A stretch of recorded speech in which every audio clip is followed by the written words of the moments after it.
আসসালামু আলাইকুম everyone, welcome back to my new blog. তো এটা হচ্ছে আমার ডিপার্টমেন্ট। আর ক্লাস শেষে আমি ডিপার্টমেন্টের সামনে দাঁড়িয়েছিলাম আমার বান্ধবীর জন্য।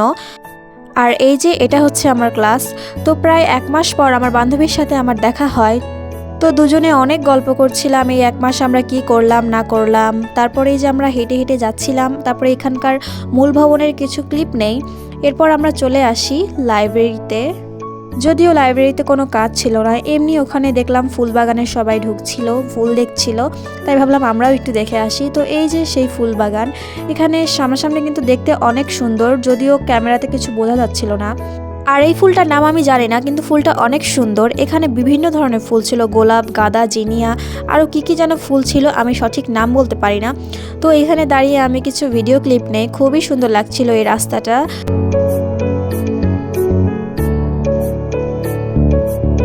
তারপর এই যে এই ফুলটা আমি কুড়িয়ে পাই, তো হঠাৎ করে খেয়াল করলাম এই ফুলের সাথে আমার জুতা ম্যাচ হয়ে গিয়েছে, সাদা সাদা। তারপরে এই যে আমি একটু ভিডিও করছিলাম, তারপরে এই যে বের হয়ে আসলাম আর দেখি গেটের সামনে একটা আঙ্কেল এগুলা পার্স, মানি ব্যাগ, মাস্ক নিয়ে বসে আছে। তো এগুলো একটু দেখছিলাম।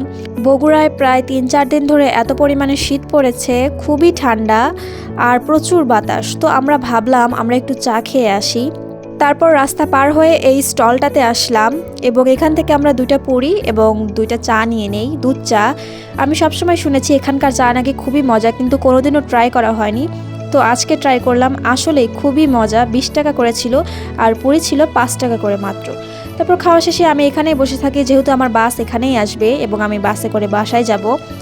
তারপরেই তো বাস চলে আসে, বাসে উঠি এবং সোজা বাসায় চলে যাই। তারপর এই যে সেই ওভারব্রিজ, যে ওভারব্রিজ না দেখালেই না।